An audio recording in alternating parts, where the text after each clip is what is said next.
Maya Williams gripped the wheel of her smoke, silver McLaren, as red and blue lights exploded behind her on Riverstone Boulevard. Officer Kyle Rick didn't look at her face, his eyes locked on the center console. Within minutes, 3 officers would tear her supercar apart, certain they'd find something that could end their careers. What they didn't know, the woman kneeling on the yellow line had been sent there on purpose, and every lie they told was about to write itself into permanent record. The patrol lights hit Maya Williams's mirror before she'd even slowed down. Officer Kyle Rick didn't ask why he'd pulled her over. He never really needed to. Bald, broad-shouldered, and used to obedience, he walked straight to her window and looked past her face entirely, staring instead at the smooth black console between the seats of her smoke-silver McLaren. "Lice and registration," he said, without meeting her eyes. Maya handed the documents over. He barely glanced at them before tossing them onto the passenger seat, his gaze locked on the fitted panel around the display screen. "Turn off the engine. Step out." "What's the reason for the stop, officer?" Maya asked, her voice level. "I don't debate procedure roadside. Get out." "Dispatch said my plate was unreadable," she said, meeting his stare. "It's clean." "You've barely looked at it, and you haven't stopped looking at that console." His jaw tightened. "Let's see how tough that mouth stays when I tear apart that compartment." Maya complied without resistance, stepping onto the yellow line exactly where he pointed, hands visible, her cream coat catching the evening breeze. She said nothing else. She didn't need to. Within seconds of opening her door, Rick knew exactly which panel to search, checking seams and corners in a fixed, deliberate order, like a man working from memory instead of instinct. That was the moment Maya understood. This had never been about a license plate. Someone had told him precisely where to look and precisely what he'd find. Rick pressed the radio button on his shoulder. "Dispatch, Subject Williams is resisting through attitude, avoiding questions, showing signs of concealing an illegal electronic interference device. I'm conducting an emergency inspection." He released the button before dispatch could answer and pulled open the McLaren's door. Maya stayed on the yellow line, memorizing every false phrase he had just fed into the department's recording system. Rake ignored her handbag on the floor. He didn't open the front trunk or check behind the seats. Instead, his fingers moved along the seam around the center screen, pressing, testing, searching in a specific order. Not searching for something that could be anywhere, but checking a location someone had already given him. Maya turned slightly toward the patrol camera. For the record, Officer Rick began searching before dispatch confirmed any alert. "You think talking to the camera makes you untouchable?" "No," she said. "It makes the sequence harder to change." Across the boulevard near the pharmacy, an older couple paused beside their truck. The husband glanced at Maya, then at the uniform, and his wife touched his arm. They climbed into their truck without interfering. Maya understood. Most people didn't know whether stepping closer would help, or simply hand an officer a reason to expand the scene. Rake pushed at another panel and muttered under his breath. Plastic shifted, but didn't release. "You brought no tools," Maya said. He straightened. "What? You expected the compartment to open by hand. It didn't. You seem awfully interested in what I expected. You announced an illegal device before you'd even examined the car. That isn't interest, officer. That's observation." His jaw tightened. "Tell me what you do for a living. My occupation has nothing to do with my license plate. It might explain how you paid for this car. The registration already proves ownership. You could confirm that by reading the papers you threw onto my seat." The radio on his shoulder crackled. "Unit 12, confirm the basis for emergency inspection. Behavioral indicators and visible signs of electronic modification," Rick answered, eyes still on Maya. "Nothing was visible until you opened my door," she said quietly. He ignored her and dove back into the cabin, pushing harder, hunting for a release point his hands clearly hadn't expected to need. Frustration crept into his shoulders. He had expected quick access. That meant someone hadn't just told him what to find. Someone had told him exactly where. "Who gave you the location?" Maya asked. Riek froze, one hand beneath the display. For the first time, he actually looked at her, not the car. You should be careful about the accusations you make. I asked a question. He backed out and pressed his radio again. Sergeant Mercer, I need you on Riverstone. Possible restricted device, high-value vehicle. A calm voice answered almost instantly. Have you opened the lower panel? Reek's face flickered, and Maya saw it. The radio had been loud enough for her to hear every word.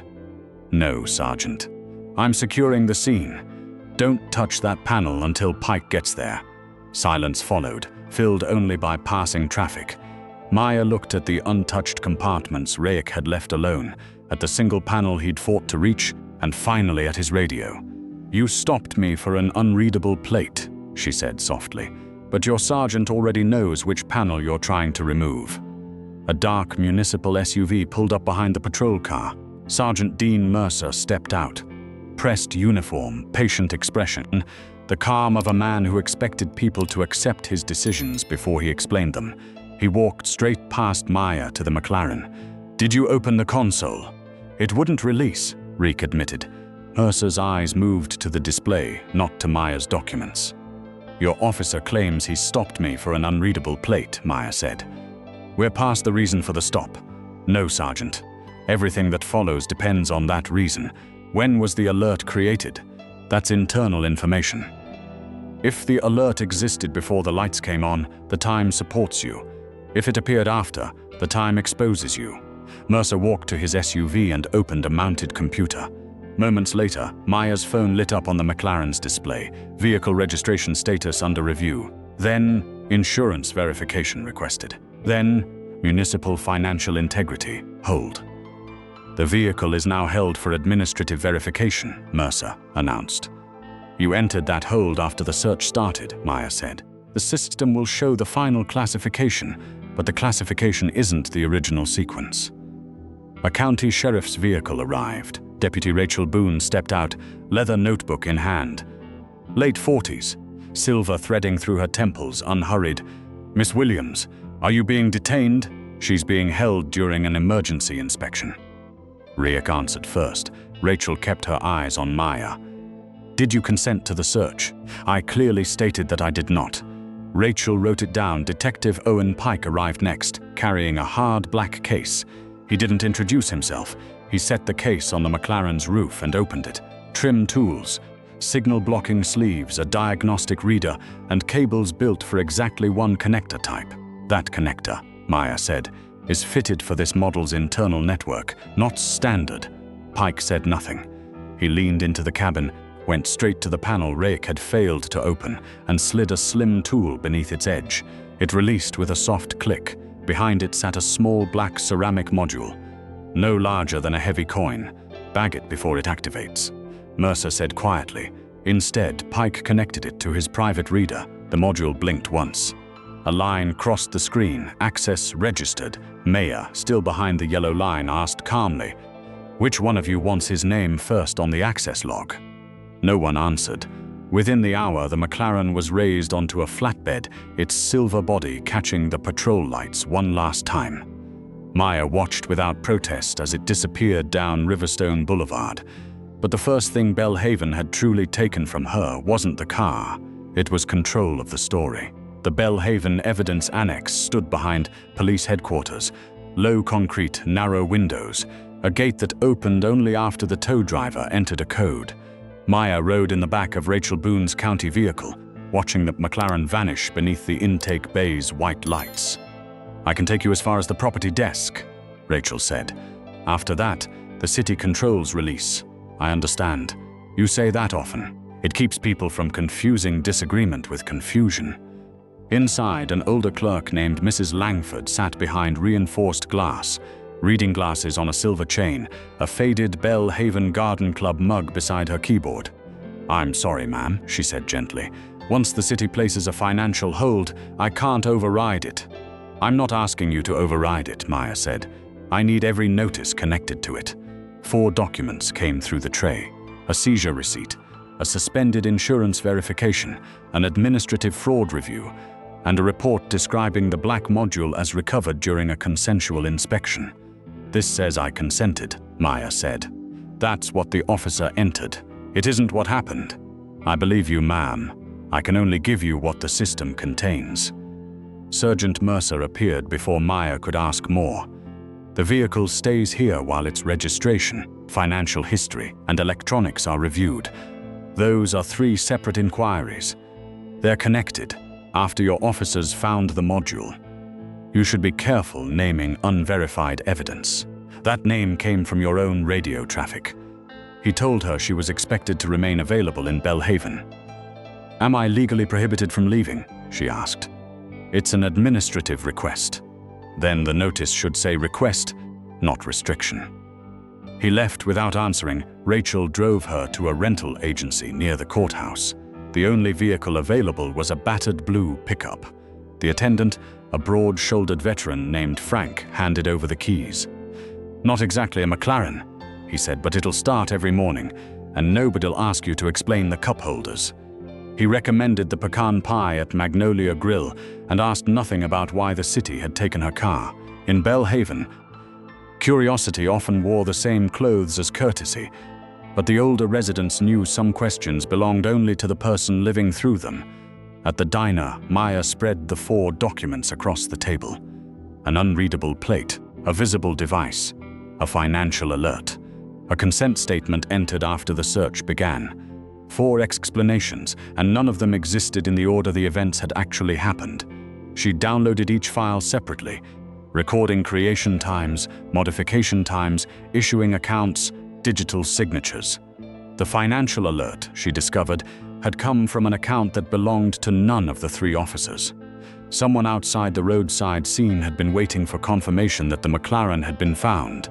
She called a number saved nowhere in her phone. "Intervention?" the voice asked.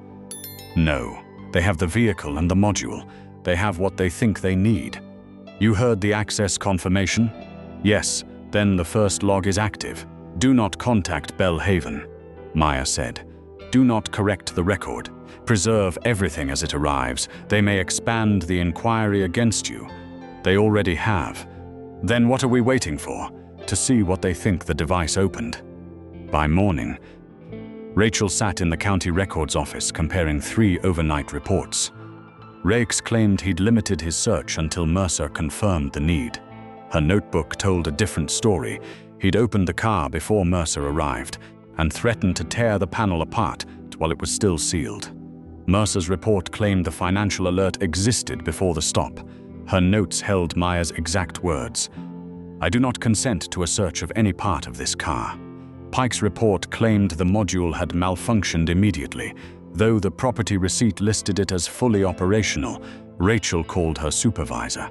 "I need a preservation hold on the Riverstone incident. Dispatch audio, patrol video, body cameras, the diagnostic device Pike used, all of it.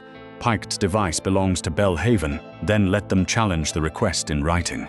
Across the courthouse square, attorney Evelyn Shaw, 65, silver-haired, sharp in a charcoal suit, poured 2 cups of black coffee as Maya sat down. "What do you do for a living?" Evelyn asked. "That answer would change how everyone behaves toward me. Your silence is already changing how everyone sees you." Maya laid out the documents by creation time, not by title. The alert came after the search began. The consent entry came even later. "This is enough to demand preservation," Evelyn said. "It isn't enough to explain how 3 officers knew exactly where to look. I agree." "You know why?" Maya didn't answer. Evelyn reached for a legal pad. "I'll take the case." That afternoon, a new notice arrived. Belhaven demanded Maya disclose her occupation, employer, and the source of funds for the McLaren, warning that refusal would be treated as non-cooperation. "I won't disclose any of it," Maya wrote to Evelyn. "They'll use that against you." "I know. Then give me something I can use to explain it." "You have the timing of the stop. That's procedure. They're building motive, and my profession can't create legal cause that didn't exist before the lights came on. That's legally sound. It's publicly difficult. Then we let them choose which standard they follow." Meanwhile, Detective Pike locked himself in the digital examination room with the module. Instructed to use the department's official reader, he used his private one instead, believing it would leave no departmental trace. A folder appeared on his screen, Mercer Ledger. Contract numbers, account transfers, payments marked with initials DM. A spreadsheet titled Final Allocation connected vehicle auctions, maintenance contract, and a reserve fund Pike had never seen in any official ledger. "You kept your own copy," he whispered, and copied the folder to a personal drive across the building. Mercer's terminal lit up with a notice that the module had just been accessed. He opened a matching folder under his own credentials. Pike Export. It suggested Pike had been quietly documenting Mercer as the operations organizer, and that a second copy existed somewhere beyond Belhaven's control. Mercer rewrote his own roadside report that afternoon, replacing a line that read Detective Pike connected the device for preliminary identification with language that made the decision entirely Pike's own. Rick, given temporary credentials and told to look for proof Pike had exceeded his authority, instead found a folder titled Rick Settlement, a private agreement in which he alone would take the blame, described as a patrol officer who acted without authorization. He photographed every page and began recording every future conversation. Each man, staring at a different secret, began preparing to protect himself from the other two, never once asking whether the module had shown the exact same thing to all of them. By lunchtime, the three officers no longer spoke without recording each other. Mercer sent written directives instead of calling. Pike demanded authorization in writing before touching evidence. Rake carried his phone into every meeting, recorder running. Their caution didn't protect their alliance. It documented its collapse. Daniel Cross, a former city compliance auditor, watched all three unravel with quiet interest. He arrived at Evelyn's office carrying a worn leather portfolio, careful to seem helpful without seeming involved. "I have information about Belhaven's vehicle contracts," he said. "Whether it belongs to the same problem depends on how carefully you read it." The documents were real. 3 companies had been paid to maintain vehicles at the evidence annex. 2 shared a mailing address, and 1 had no employees, no equipment, and no garage, yet had billed hundreds of thousands of dollars. Luxury vehicles seized in impound had been sold at auction for a fraction of their value to companies connected to city contractors, then quietly resold weeks later for far more. Training funds had been rerouted into an account labeled Risk Services. Mercer approved these, Evelyn said. "Some of them," Daniel replied. Pike approved condition reports that made the cars look worth less than they were. Finance approved the payments. Which person in finance? That's where the records get less direct. The city uses shared credentials. "That's not an answer," Maya said. "It's the answer the system gives." She studied him. "Who told you I was reviewing vehicle contracts?" "No one." "You approached my attorney about a car Belhaven seized. That's unusually precise for a coincidence. The public knows my car was seized. The public doesn't know which financial records we requested." Daniel shifted. "I used to audit city compliance. When a vehicle case becomes a financial case overnight, contracts are the first place I look." "Are these documents genuine?" Evelyn asked. "Yes, that wasn't her question," Maya said. "She asked if they're genuine. She didn't ask whether the story you're building around them is true." Daniel left without touching his coffee. From a bench near the courthouse, he called Mercer. "They have the contract files." "Which files?" "Maintenance, impound sales, risk transfers." "Did you give them Pike's records?" "I gave them enough to keep looking." He called Pike next. "Mercer's revising the story, the one where you decided to connect the device without authorization, Dawn. He told me to use the reader." "Then I hope you preserved that instruction." He called Rake. "Pike's preparing to argue you directed the technical search. That's a lie. A lie becomes expensive when it reaches the record first." Then Daniel opened an encrypted app and sent a short message to an unnamed recipient. "Maya has not disclosed her identity. Shaw doesn't know the device's purpose. Boone has county-held originals. Source of the alert remains unidentified." The reply came minutes later. "Continue separation. Prepare Williams' file." By afternoon, new documents surfaced inside Belhaven's system, connecting Maya to a private consulting company registered through layered legal entities. a patent for a hardware-based vehicle authentication process bearing her name, and a company that had once received funds from a contractor also tied to Belhaven. Every signature was valid, every date checked out. Together, the records implied something none of them proved alone. A local news anchor described Maya's silence about her employer as carefully managed. Evelyn called her back to the office, records spread across the table. "Tell me these are fabricated." "They're not fabricated. Your company received money from a Belhaven contractor. A company connected to me received payment from a national firm that later acquired that contractor. I bought the McLaren through several entities for legal and security reasons. I hold a patent involving vehicle access systems. This is not the moment to protect your privacy at the cost of my ability to represent you. The documents are real. The implication is manufactured. That distinction satisfies an engineer. It won't satisfy the public." Evelyn poured her cold coffee down the sink and started fresh. "A lawyer cannot build credibility from half a life. Then don't build the case on my life. Build it on their sequence." Before Evelyn could respond, a courier delivered a sworn declaration signed by Daniel Cross.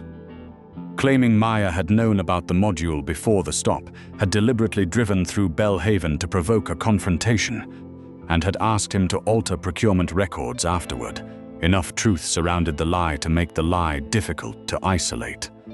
"This is a certified copy," Evelyn said, checking the seal. Maya looked at the document number. "Not the original. He kept that for someone else." Meanwhile, a rumor began moving through Belhaven's offices that a second device existed, a twin to the one already seized. No filing named its source. No witness had ever seen it. Yet the fear spread instantly because it gave each man a reason for what he already suspected. Pike heard Mercer had hidden it. Mercer heard Pike had copied and hidden it. Rick heard both men planned to trade it for their own protection. At the sheriff's office, Rachel Boone's access to the case was suddenly suspended for jurisdictional overreach. The Belhaven version of her own report now falsely claimed she'd witnessed the module in plain view and accepted the search as lawful. "I didn't write this," she told her supervisor, Captain Louise Barrett. "The signature's yours. The wording isn't. They want me removed from the case. They can remove your access. They cannot remove the original upload." Rachel moved the county dash camera file onto an encrypted evidence drive Belhaven could never touch. Meanwhile, back at police headquarters, Rake pulled up the municipal alert log using Mercer's temporary credentials, expecting to find Pike's name attached. Instead, he found the creation timestamp entered after his very first radio call from Riverstone Boulevard. Not before the stop. After, he called Mercer immediately. "I'm looking at the alert time." "Why?" "It was created after I stopped her. System entries finalized during review. This isn't a finalization time. It's the creation time. Do not mistake technical formatting for legal meaning. Your report says the alert existed first. The report reflects the department's complete understanding." Rick quietly hit record on his phone. "So the complete understanding changed after the search." Silence. Then, "Kyle, you need to remember who has protected your career." The line went dead. For years, that sentence had felt like loyalty. Now it sounded like a receipt being saved for later use. The next morning, Rick confronted Mercer directly, recorder running in his jacket pocket. The alert wasn't completed later. It was created later. "You're reading technical data without understanding the process. Then explain the process." "I don't answer to patrol officers who suddenly decide they're auditors." "And if someone asks how you knew about the lower panel?" Mercer's face went still. "You should think carefully before repeating private radio traffic without context." Later, Mercer handed Pike a revised report requiring his signature, one that made the decision to connect the module entirely Pike's own. "I'm not signing this," Pike said. "You told me to use the reader." "I told you to assess the device. You knew exactly which panel it was behind. Send it through the department system. I'll respond there." Written orders were harder to deny later, and both men knew it. Days before the hearing, a man named Victor Hale arrived at Evelyn's office. Navy suit, no visible file, courtesy so disciplined it made resistance feel unreasonable. Belhaven's interest is in restoring public confidence, he said. An independent hearing before the Georgia Public Integrity Commission. The officers testify. Miss Williams challenges the hold. The module should be presented to neutral experts. What did you call it? Maya asked suddenly. The Carter key. That name appears in no public filing. It was in a technical briefing. Prepared by whom, I'd need to check. Please do. He never would, because no lawful briefing had ever used that name. Only the people who had planned the search knew it. He knew the private name of a device he claims he's never examined. Maya told Evelyn after he left. That's not proof he controls the operation. No. It's proof he stands closer to it than he wants us to believe.